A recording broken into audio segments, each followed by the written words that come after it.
Loving People into Loveliness, the Art of Inviting Growth. Deb Knupp is the founder of the HX Collective, which can be found at www.thehxcollective.com. And she believes three things above all.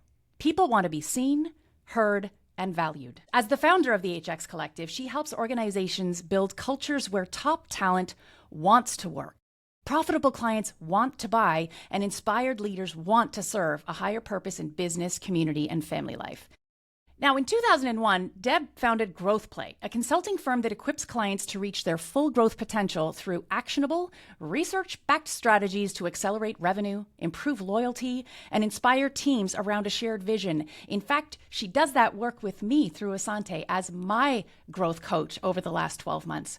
But over the years, she has worked with world-class clients and colleagues on transformational change since she founded Growth Play in 2001.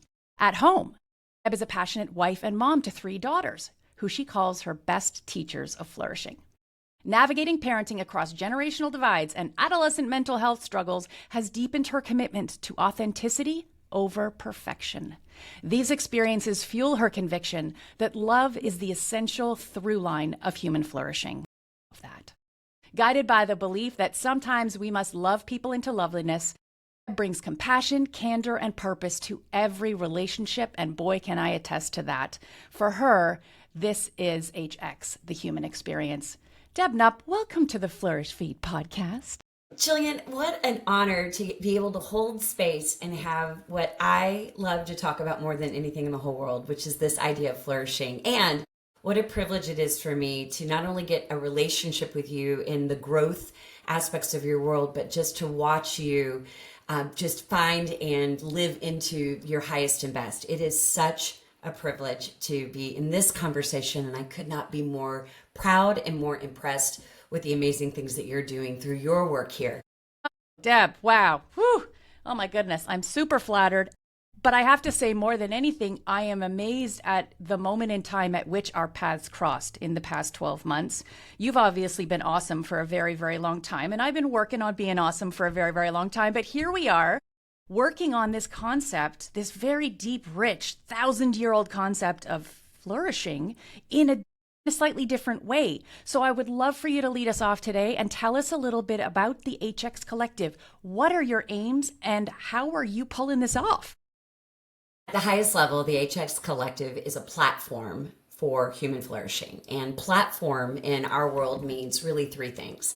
It's a place where people can come and be replenished in aspects of human flourishing when we look at what that means in work, what that can mean in relationships, and what that means with ourselves. It's a place where thought leaders and visionaries can come to amplify and to share thought leadership in a way that builds upon one another, so that you get this body of diverse perspective in human flourishing that under the umbrella or in this platform, it starts to meld into something unique and special. Given that it's called the collective, it really is a collective, meaning it's a connection of people. And I know we've talked about how at this moment in time, there's been no greater time of human disruption. The sense of loneliness, often referred to as the shadow pandemic. People are looking for light. They're looking for hope. They're looking for connection. And our aim at the HX Collective is to be that hub or that space where people can ultimately find a sense of community, a sense of belonging, and really discover for themselves their purpose. That is beautiful, and I could not echo that more clearly from the events that we hosted last week. We hosted a series of live events, and several clients mentioned the terms disruption, fear of uncertainty, and also a concern of the replacement of authentic communication by AI.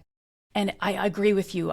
I mean, sure, there's been other times in history when connection was important, but in the face of all of those major technological changes, that human connection seems to be at a moment of great importance for us. So what led you to this? Now, I understand you formed Growth Play a couple decades ago, and your journey, it spans HR, entrepreneurship, and now this work with the HX Collective. Can you give us some insight at what led you to this evolution of loving people into loveliness? Because you've had your finger in a lot of different pies, but this one is truly authentically made by the path that got you to here. Well, I would say the inspiration for this concept of flourishing really did begin with the founding of Growth Play, and our mission is very much in the sales effectiveness and the growth space. And when you think about how most sales methodologies are introduced or engaged, some of the biggest struggles with even the word sales is that selling for self-interested reasons is inherently inauthentic, or it's inherently unpleasant, if you will, very often for the receiver. So our ethos at Growth Play is selling as an act of service. And what that means is, how do you bring your desire to generate revenue, but you're not limited or focused on self-interest first? It's really discerning, how do I make that exchange for the receiver, for the human on the other side? How do I deposit and add value and bring perspective or insights? So whether or not we end up doing business together ceases to be not a singular currency. It's not the only focus. Because even if we're going to connect and we aren't going to find a way for revenue to transact, we still have the capacity to elevate one another in our reputation and in our relationship expansion. And so that is really the genesis of a humanity or a human experience focused approach. But really, to move it into the space we're in now and thinking about this explicitly around the elevation of human flourishing, it's really a tale of 3 chapters. So chapter 1 was really leading into the pandemic years. I'm a mother of 3, as you've outlined in my bio. And at the time, my oldest daughter was 16 years old. And when I tell you, Gillian, coming into this idea of being a working mom, a big factor of my identity was often reflecting at how awesome my kids were. And I have 3 daughters, and my eldest daughter was certainly leading the way. And in her experience, she was a straight A student. She was an athlete. She was physically very beautiful. She had a strong community of friends. And very surprisingly to me and to our family, she entered a period of real struggle and darkness in a way that we felt completely unhinged and completely ill-equipped. And so when you think about adolescent experiences with anxiety and depression, and then you layer that in with my daughters who are all Gen Z, I can tell you this Gen Xer did not have any sense of how do you deal with somebody who's asserting a feeling of anxiety or that deep darkness and loss of hope and depression. Really, as a person who was looking at my child as the evidence of I was doing a good job as a mom, I flat out couldn't accept it. I had no capacities to see because I kept looking for a reason why. So in this initial chapter, really the HX Collective was trying to make sense of what was really a true and difficult journey, but also to create capacities on how to have a new relationship with suffering and how to accept that people struggle and how to be a person who knows how to be with people in struggle. So the genesis of the HX Collective really started out as a support group with a website. I mean, wow. Truly, it was a community of people that helped me see that toxic positivity and trying to talk someone out of their pain is in no way not only effective, it's injurious. Yes. And that when we can get real and really hold space to see people, to validate that struggle is real, and it may not through no fault of their own, that these experiences are real. It's an opportunity then to be in a place to equip and resource. So that was sort of chapter 1. Then in chapter 2, so the great news, my daughter began to move through recovery, things with this idea of doing human flourishing work. It kind of went to the back burner until about 1.5 years, 2 years ago, when my middle daughter, she began stepping into getting ready for graduation, getting ready for entering university. And her biggest focal point in applying for university was the recognition that her superpower is empathy in action. And empathy in action is all about the human experience and human relationships. So she had this great idea that wouldn't it be cool if we could have a series of conversations with people who are Gen Z, and what would it look like to make them the coach to Gen X? So the second chapter of the HX Collective was this very limited set of conversations and podcasts where we essentially put her and her friends in the driver's seat to coach Gen X on how to have great relationships. And I will tell you that spark lit a fire, and then she ends up graduating and going off to college. So once again, it starts to take a back seat. So here we are present day now, about 1.5 years later. And as I look around at everything that is happening in the world, when I look with great gratitude as I've watched my oldest daughter turn her lived experience into meaningful impact in the world, when I see that my middle daughter is absolutely living out the empathy and action and building a sense of connection and community in relationships. And then I look at my youngest daughter, who now is grade 11, and who is coming into this planning for her hope and for her future. I thought, this is the time to get serious about the platform, to create a connectivity to ideas and insights that ultimately I hope will not only be in service to the people here and now, but this will become a touchstone for my family, my daughters, as they look to their futures ahead. That is a beautiful story, and it could not be more tightly woven into your human experience as far as the very pure, true motivations that led you to here. What I wanted to ask next is, when it comes to your current vision of who it is that you serve, I have at least some of the reading I did about the collective. It is about a different approach to creating our spaces, creating our day, designing the way that we live and work. Are the end users intended to be workplace people? Is it an integration with the growth place sales idea? Who are the end users right now in the HX Collective? Well, it's such a terrific question. And I think that to look at human flourishing in a vertical or in a siloed approach is really artificial. As we know, life is a Venn diagram, right? That there are certain elements of work or family, or as we think about our spirituality, as we look at, what it means to be in community, these things often all intersect. But what I do know is that for a lot of people, the door in to exploring human flourishing a lot of times is through that work lens. And so we knew that a big part of our audience would be to bring business thought leaders who are operating the space in elevating growth and human performance and really creating culture and focusing on leadership. So one lens is very much designed what would have to be true about the workplace where human beings would thrive and be at their best. We spend so much of our time there. Let's face it, a third of our life. And there's so much research that suggests that the workplace identity is really it's almost eclipsing how we draw meaning and purpose. And when you even think about mental health and well-being, that the workplace is really becoming a much higher, much more primary source than even other constituents or stakeholders in our lives. So we knew that this, because it is such a big piece, and as you said, we spend so much time there, that it was such a critical way of looking at it. But very quickly we began to understand is that human beings are whole people. And so we wanted to take a secondary lens, which is looking at through the lens of relationships. And so for us, we're talking about relationships that are outside of the workplace. So we're looking at parent-child. We're looking at what it means to create friendship. We're looking at sibling connection. We're looking at relationships with aging and elder care. So there's a second lens, and that really starts to bring in more community that can relate into those elements of the various stakeholders or relationships that we have.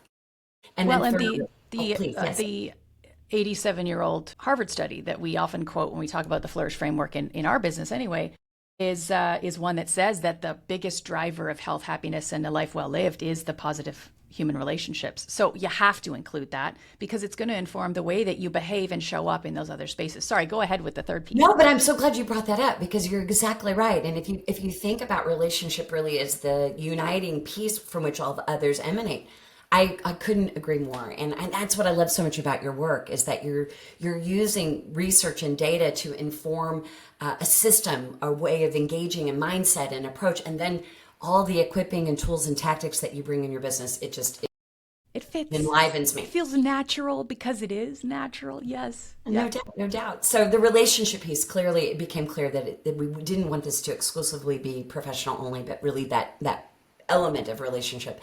And then the third piece is really self. And I think what's unique about self is there's certainly a million thought leaders that can give you wisdom in the space of how to become the best version of yourself and how does one navigate self-care and what does that all mean. And while those are certainly things that we're touching upon at the HX Collective, one of my biggest desires for the self lens is to give people a capacity to have a new relationship with suffering and to have a new relationship with how distress and distress tolerance really are an essential avenue for self-care, for self. We call it the gift of an injury, right? If we get injured, it is a gift because it leads us to lessons and journeys we might not have otherwise experienced.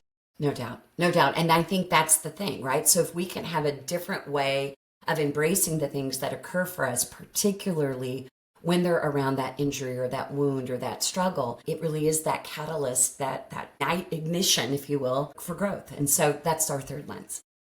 That is fantastic. Okay, so we have three lenses through which we have the instigation, or let's call it the original material behind this was sales as an act of service.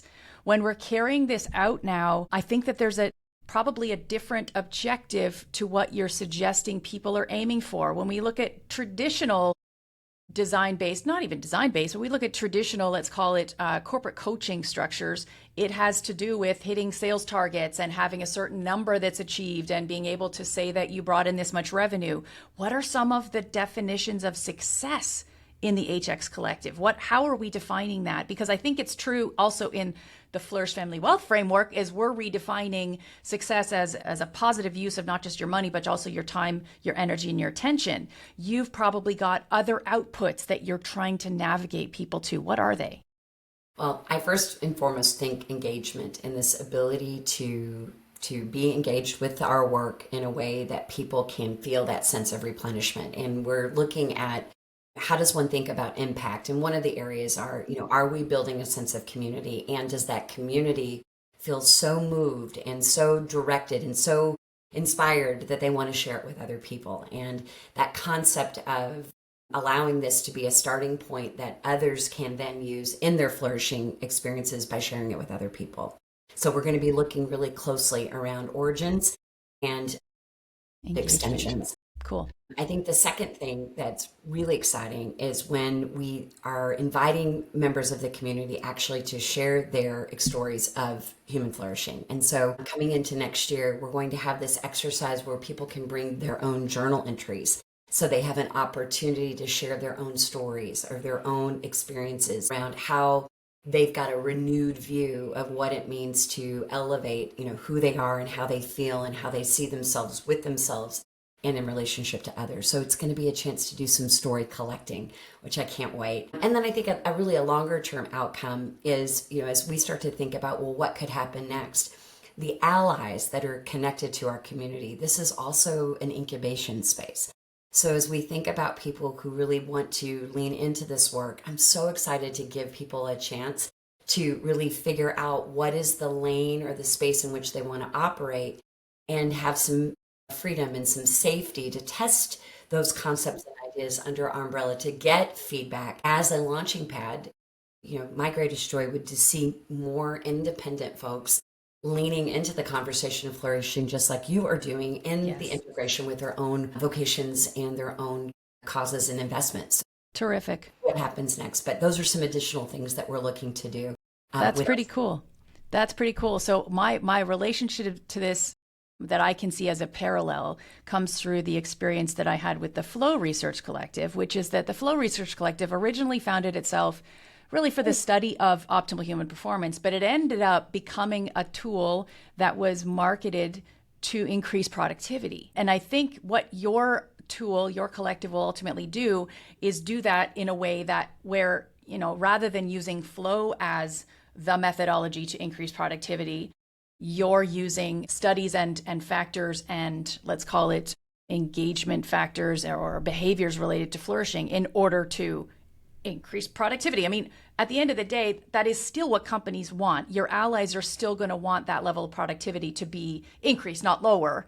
We obviously want workplace culture to be a positive relationship so that people are healthy. But what are some of the ways that we can measure it?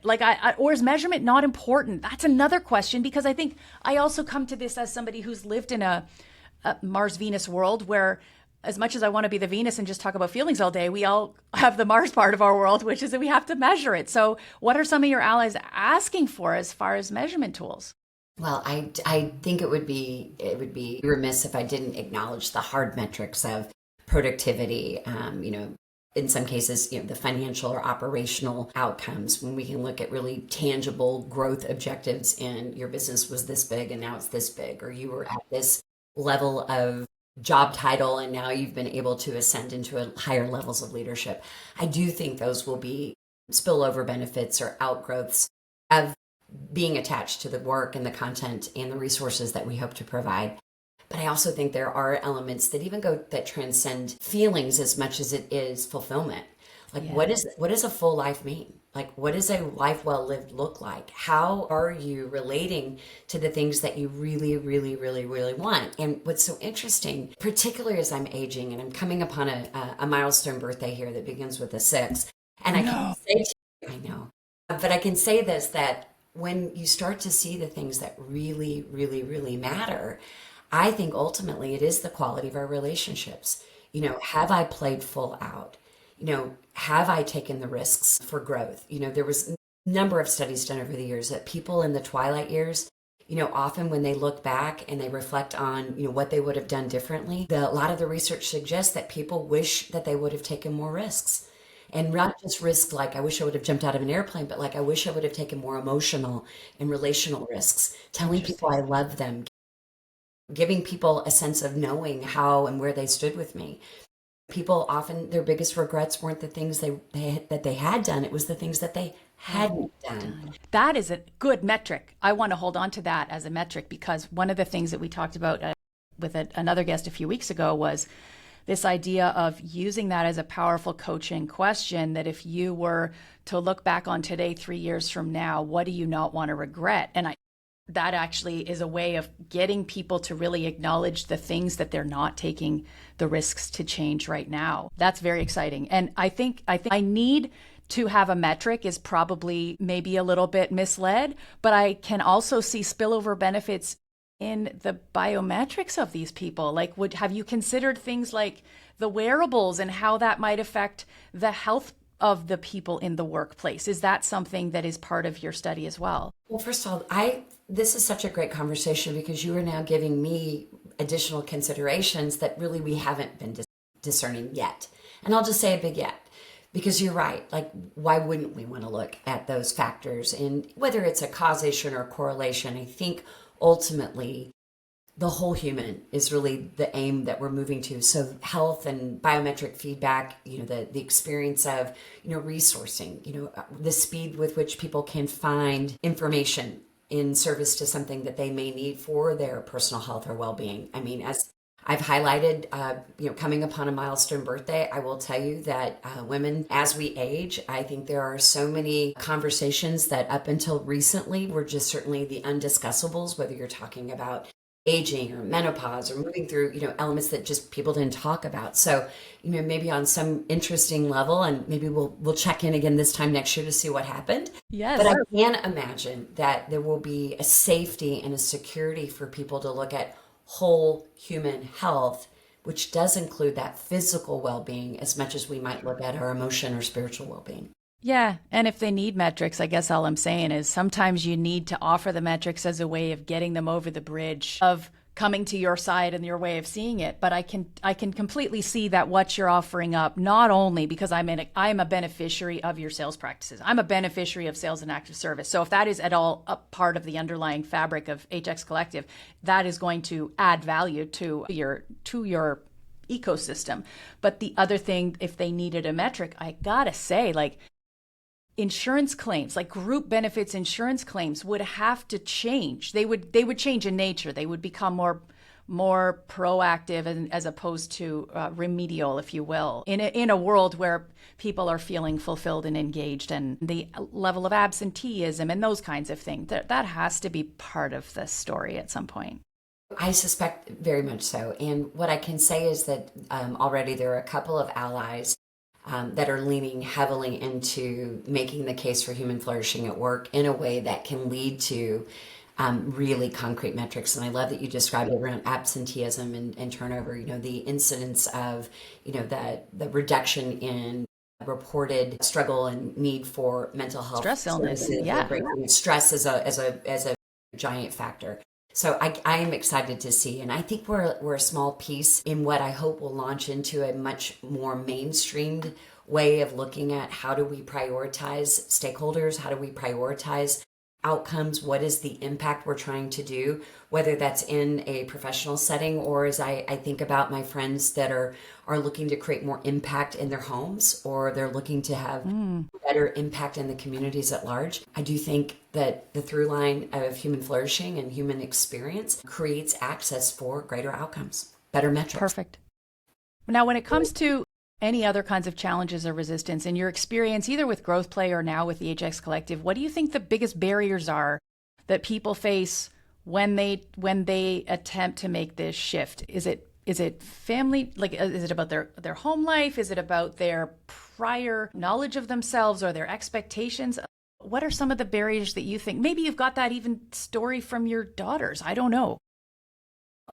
So yes to all the prompts, because I think first and foremost, I think whenever we exercise or we put ourselves into an experience where we're making an investment because we have the vision or the belief that something better will be on the other side. I will say one of our biggest barriers in my experience is impatience. It's speed and time. We have this very weird relationship with time, and that if I put something here that I should see an outcome with this idea, and when we don't see an outcome that fits what we suspect should be the right time, we either bail too quickly or we somehow discount or say, well, it must be a bad strategy or tactic. And I liken this to the example of, if you bought a really fantastic air conditioner and you put it in your home and you live in Arizona and it's the dead of summer and you've got the best air conditioner in the world, but you open up all the windows, and so you're looking at the thermostat as the ultimate metric. It's like, and you're like, why is it still hot in here? Why is it still 100 in here? And it's sort of that awareness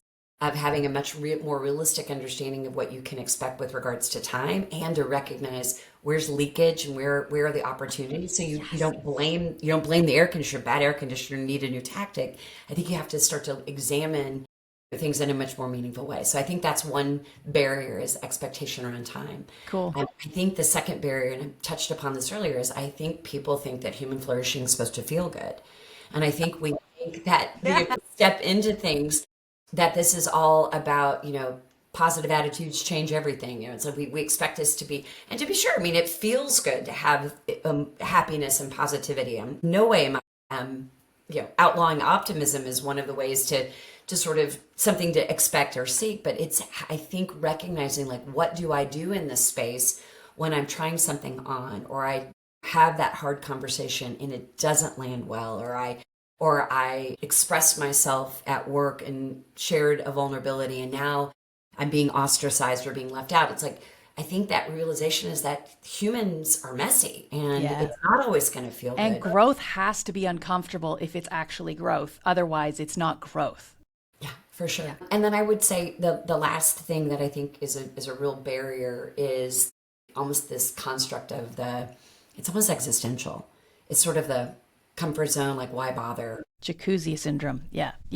And just that idea that we often sort of get so oriented around ourselves as individuals that we fail to see who we are and how we are relative to our relationships with other people.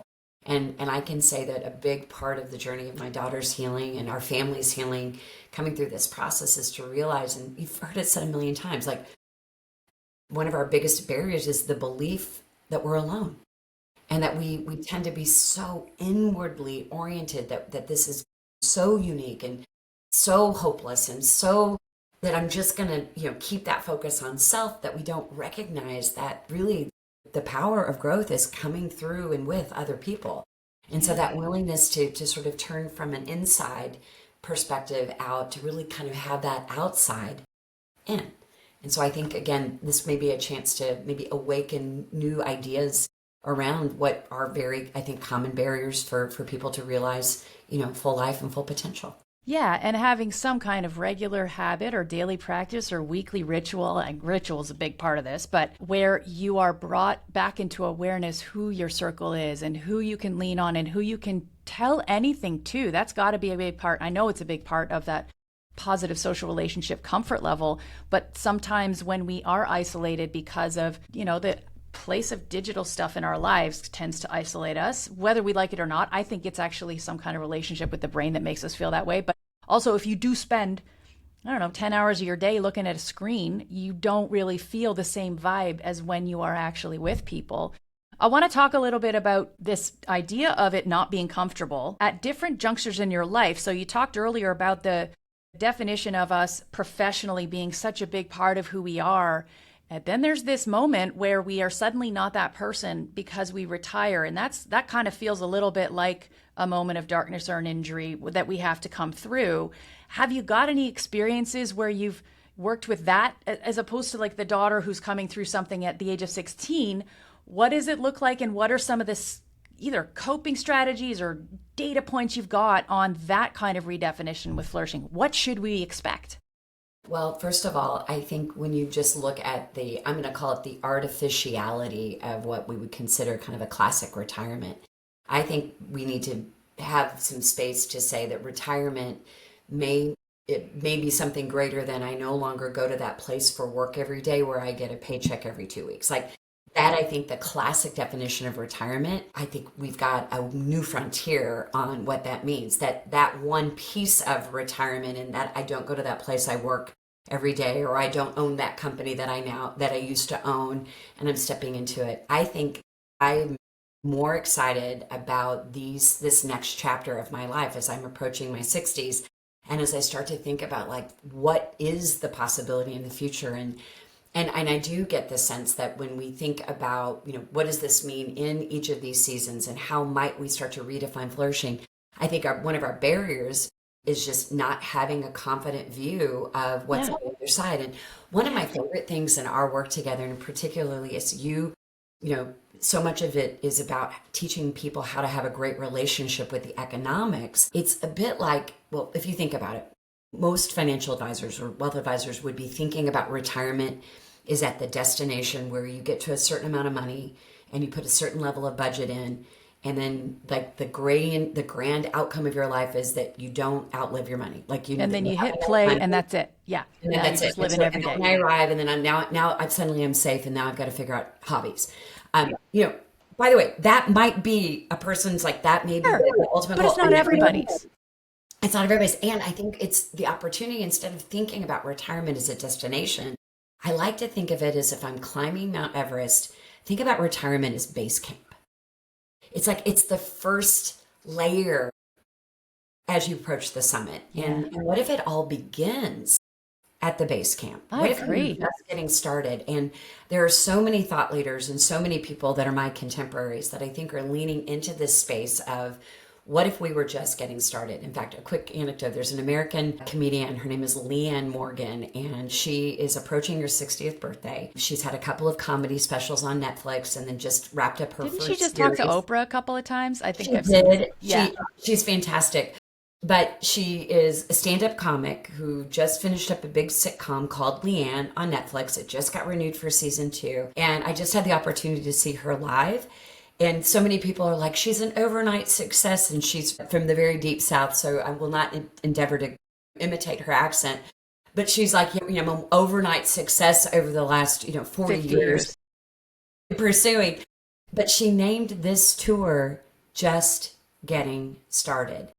And I take an inspiration from that. And when I think about human flourishing and all the benefit of the wisdom, and frankly, they say you run out of your F's to give. Like that's real. Like when It's cool. in a space, it's like, oh my goodness, I am operating in the full freedom. So as I move up to summit, like the hope and potential and what's possible and the humans around me, like I really believe there's so much to look forward to as we look at the collection of all of human experiences to guide us for the Okay, world. so help me unpack this, because this continues to be something I wrestle with certain clients who are exceptionally gifted, they are accomplished, they love their work, they're afraid of retirement, right? They're amazing people. So what's getting in our way? Is it that we don't have the imagination because our capacity has been used up so much by what we've been doing that we don't have the imagination? Do we just simply need time in the honeymoon period of our retirement to start imagining what that is? Are we I think there's a void there. And I wonder where that I know the conversation is going to happen with me for the people I take care of, but it's not really well modeled. We had a guest on here a few weeks ago, the gentleman who runs the MIT Age Lab. His name's Dr. Joseph Coughlin. And he was talking about the fact that that is basically 8,000 days from the time you turn 65 until you're, 85 or so. But it's an 8,000 days that is, we're not really loving the model that's been shown to us of what we do in that 8,000 days. I like your model. So tell me, how do I get the way that you think into the minds of the people who are stuck thinking about the old model? Well, I think on several levels. One is, I think, absence of having a vision outside of what you would know as comfort or tradition is the first competitor. It's the first, vision. That's the, I think, thing to overcome is that certain resistance that we're feeling because there's a void in the future with no content in it, with no sense of purpose or focus or identity. And I think ultimately we should not be thinking about that chapter when you are in the moment of retirement, like when you've hit that space. This is that we should be introduced in this conversation way earlier in our lives and our careers, so we can start to think about what's the content of the future that I want to live into, in a way that will have an impact, and whatever impact may look like, whether it's impact of leisure and experiences, the impact of taking on new hobbies, the impact of philanthropy, the impact of being an advisor or a consultant or a mentor. The impact of becoming a different kind of entrepreneur, whether, you've always wanted to, have an ice cream store or a bakery and you decided I'm going to go for it because the economics, don't give me pause if it doesn't work. I don't know that we're yet exploring or asking enough questions. So my model starts with what's the content you want in those 8,000 days? And that we begin to find our answers, not by statements, but rather by questions. And so I really would urge us to start asking different questions of ourselves, like, what if? What would it look like if? If you could imagine it's something in the future that you would race to live into it, like, what would that be? And I think we have to have a different relationship with work, because a lot of people who find their meaning and purpose through their work, they have hit a point probably where it's a grind. And it is taking too much from the other areas of flourishing in their life. It's really, really rewarding, but the balance hasn't been struck. And so maybe there's this middle chapter of semi-retirement that we can think about, or just before you get to base camp, because I don't want to use the word retirement, where you're beginning to resort your energy and time and attention to other things besides the career in order to build up some awareness of where that focus could be. Because I think that's the problem with asking somebody in the heat of the moment of that pre-retirement, is that they're in the grind. And so they don't really think of anything else besides, I don't want to go to another grind. Like an ice cream shop, that sounds like hell. It probably wouldn't be if you did it right, but it would be awful if you did it wrong, right? You'd just be working 18 hours a day and you had nobody helping you and everything's melting. Like I can imagine all of the bad things happening. So I think there's got to be this, I don't know what it is. It's an offloading, it's an off-ramp type situation where we can begin to take the foot off the gas pedal a little bit and have some visioning conversations that probably have to be when your sympathetic nervous system's a little calmer than when you're in the peak of your. And Gillian, I cannot underscore enough, this is not a journey to be done alone at the echo chamber of our own lives. And that's why having that outside trusted advisor like you to be able to hold the space to ask the questions, to say like, well, let's play, and maybe even a community, like maybe even like you're talking about a community where you can. Yeah, for sure. And you asked earlier, like, what's in the way? I was going to say no role models. Like, I think that the idea of, one of our biggest barriers, and I think what's exciting about this current space and generation is that when I look at the generation right behind me, we're going to be creating new permissions based on the things that we are willing to create and invent. And to that end, it's not as a solo sport, it's with the engagement of trusted advisors, and it's doing it in community with other people, maybe like-minded or like-challenged or like-hopeful, to build that sense of connectivity. So all of that is, I think, going to be important for those 8,000 days. Did you, in the chapter 2, when you had the Gen Zs interviewing the Gen Xs, did you get any nuggets out of there that maybe would be useful? Because they've got a whole other approach to life and work and balance. It's very different even than the millennials, I think. And I wonder if was there anything in there that came out? Wholeheartedly. I think the biggest word that was clear is curiosity. Yes. Number one superpower. Have to have that. Curiosity. And I think that that my synthesis as a parent of Gen Z is that I am legit not curious enough. Like I wish so much along the way that as I observe my kids and the choices that they've made and the struggles that they've had, I wish I would have been more curious along the way to seek to understand versus trying so hard to impart my experience and my wisdom. I think it's so tempting to believe that your lived experience is relevant and applicable. And I will simply say, and it's been stated by a number of folks who sort of study the dynamics and demographics of generations, this generation, our Gen Z, is the first native digital generation. Yeah.